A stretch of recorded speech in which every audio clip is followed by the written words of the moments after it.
नमस्कार, आप देख और सुन रहे हैं राजस्थान आज तक। मैं हूं विजय कल्ला। आज हम एक ऐसे विषय पर बात करेंगे जो आपसे और मुझसे सीधा जुड़ा हुआ है, लेकिन शायद हम उस पर पूरा ध्यान नहीं दे पा रहे हैं। उसके बारे में शायद थोड़ी बहुत बात करके भूल जाते हैं। वो विषय है, गौर कीजिएगा मेरी बात पर, कि अक्सर आपने सुना होगा कि आज हमारे शहर में जोधपुर में फला सरकारी अस्पताल में 1.5 करोड़, 2 करोड़, 1 करोड़ की मशीन आई। अब जांच में तेज़ी आएगी और आम जनता को, मरीजों को राहत मिलेगी। लेकिन कुछ समय बाद, यानी 4-6 महीने, साल भर बाद एक खबर आती है कि वो मशीन ख़राब हो गई, उसको रिपेयर करवाया जाएगा, दुरुस्त करवाया जाएगा, ठीक करवाया जाएगा। 4-6 महीने, साल भर तक वो मशीन ठीक नहीं होती। उसके बाद अगर कोई मुझ जैसा कोई पत्रकार वहाँ पहुँच जाता है और पूछता है कि वो मशीन ठीक हुई या नहीं, तो वहाँ के अधीक्षक कहते हैं कि मशीन को ठीक करवाने के लिए हमने सरकार को लिखा है, कंपनी को चिट्ठी लिखी है, मेल किया है। कब किया था? 6 महीने पहले। उसके बाद कोई पत्राचार नहीं, कोई मेल नहीं, कोई फ़ोन नहीं। 6 महीने से वहाँ से कोई क्यों नहीं आया? तो कहते हैं कि मशीन का जो पार्ट है वो जापान, अमेरिका, ब्रिटेन कहीं से आएगा और काफ़ी महंगा है, उसमें समय लगेगा। क्या आपको लगता है ऐसा हो सकता है? आपको विश्वास है कि इतनी महंगी मशीन यूं खराब हो जाती है? मेरे हिसाब से कतई नहीं, ये झूठ है। या तो ये मशीन जिस स्तर पर खरीद हुई है वहीं से घटिया मशीन लाई गई है और रिश्वत का मामला हुआ है, जम के घोटाला हुआ है और बरसों से हो रहा है, होता रहेगा। ऐसी किसी फर्म का, किसी मशीन की जांच नहीं हुई कि ये मशीन किस स्तर पर खराब हुई, क्यों हुई।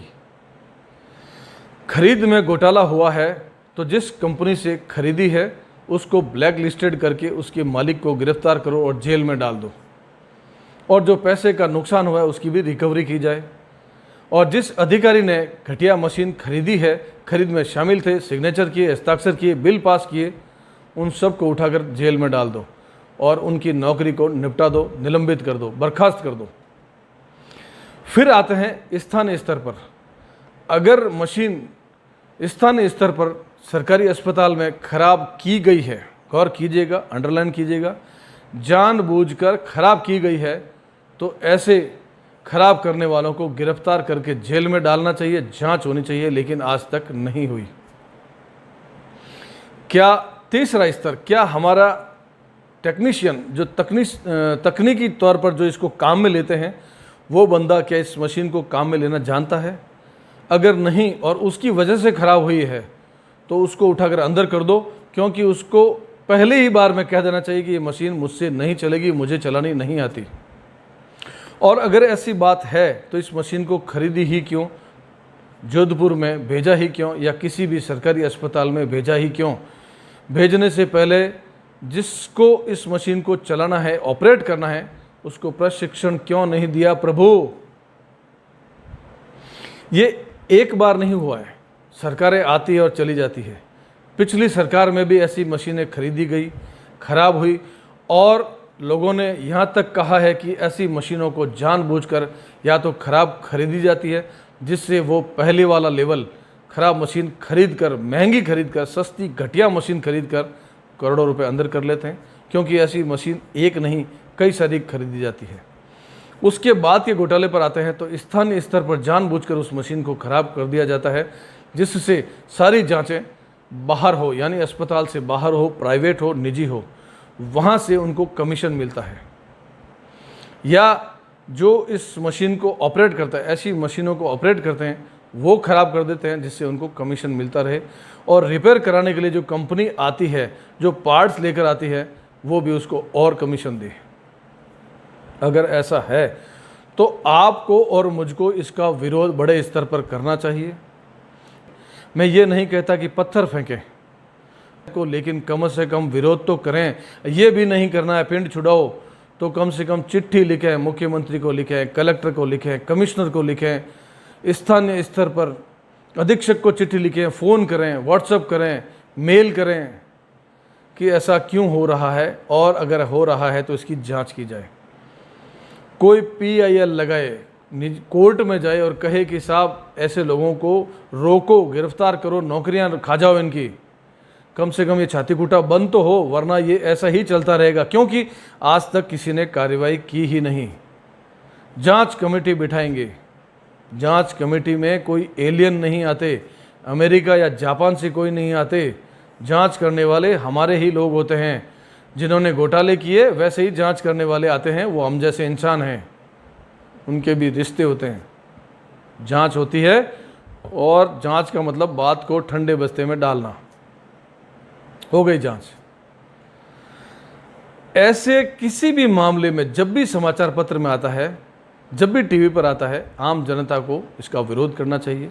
और विरोध का तरीका मैंने आपको बताया है। इसके अलावा हम पूरे शहर वाले, क्योंकि बीमार हम सभी पड़ते हैं, ज़रूरी नहीं कि सभी सरकारी अस्पताल को छोड़कर निजी अस्पताल में जाते हैं। सरकारी अस्पताल में बड़े बड़े लोग, पैसे वाले लोग भी आते हैं, नेता भी अपना इलाज करवाते हैं, आम जनता भी जाती है। उनके हक पर कुठाराघात होता है। ऐसे में हमें काली पट्टी बांधकर लगभग सप्ताह महीने तक ऐसे चलना चाहिए। केवल विरोध, शांतिपूर्वक विरोध, किसी से कुछ नहीं कहना हो तो केवल काली पट्टी बांध लो और अपने व्यापार पर जाओ, दुकान पर जाओ, नौकरी पर जाओ। कम से कम विरोध तो करो प्रभु। क्या हम इतने गए गुजरे हैं? क्या हम मरे हुए हैं? हम लाशें हैं? हम वो लाशें हैं जो शायद सांस लेती है लेकिन जिंदा है, लेकिन मरे हुए हैं। हम तो सवाल पूछते ही हैं। हम पत्रकार हैं, अपना काम करते हैं। मुझ जैसे जितने भी भाई लोग बंधु हैं, मेरे भाई लोग हैं, सब सवाल पूछते हैं। लेकिन कब तक? क्या सारे काम हम ही करेंगे? जैसे हमने सोच रखा है कि देश के सारे काम, सब कुछ ठीक करना है तो मोदी जी करेंगे, अमित शाह करेंगे। क्या वैसे ही सोच लें कि सारा काम मीडिया ही करेगा? आपको बहुत कुछ नहीं करना, मात्र काली पट्टी बांधकर विरोध जताना है। कोई मीडिया वाला पूछ ले कि इतने सारे लोग काली पट्टी क्यों बांध रहे हैं, तो आप जवाब देना कि हमारे अस्पताल की 2.5 करोड़ की मशीन 2 महीने में ख़राब हो गई, 6 महीने में ख़राब हो गई। हमारे घर में 15-20 हज़ार की वॉशिंग मशीन 10 साल तक ख़राब नहीं होती। हमारे घर का जूसर मिक्सर, जिसको रोज़ दिन रात काम में लिया जाता है, वो मात्र 4-5 हज़ार का आता है, वो 10-20 साल ख़राब नहीं होता है। तो 2.5-3 करोड़ की मशीन ऐसे कैसे ख़राब हो गई प्रभु? खराब खरीदी, खराब कर दी, या लापरवाही से ख़राब हो गई। कई बार ऐसा भी होता है कि हमारी किसी मशीन के नीचे का स्टैंड, जिस पे पैडल लगते हैं, 4 चक्के लगते हैं, पहिए लगते हैं, उसमें एक ख़राब है तो भी धक्का देकर उसको आगे ले जाकर काम में लेते हैं। धक्का देकर वापस पीछे लाई जाती है, उसका बैलेंस बिगड़ता है, उसके अंदर का सिस्टम में लोचा होता है, ख़राब हो जाती है। कौन ध्यान देगा? हमारी एक समस्या है कि हमारे यहाँ पे जो भी अधीक्षक बनते हैं वो एसी कमरे में बैठते हैं, वो उतना ही काम करता है जो कमरे में आ जाता है। कमरे में कोई डॉक्टर आकर कहता है मुझे एक मशीन चाहिए जो फला डॉक्टर साहब के पास है और कल मेरे 4 ऑपरेशन है, तो किसी तकनीशियन को बुलाया जाता है, किसी डॉक्टर को बुलाकर पूछते हैं भाई कितनी मशीनें हैं? बोला सर 3 हैं। तो एक इनको दे दो। बोला सर एक ख़राब है। अब कितनी बची? 2 में सर मेरे भी 6 ऑपरेशन है। बोला यार 6 के बाद में जो बचे वो टाइम इनको दे देना। ऐसे काम चलाने के लिए अधीक्षक बैठे हैं।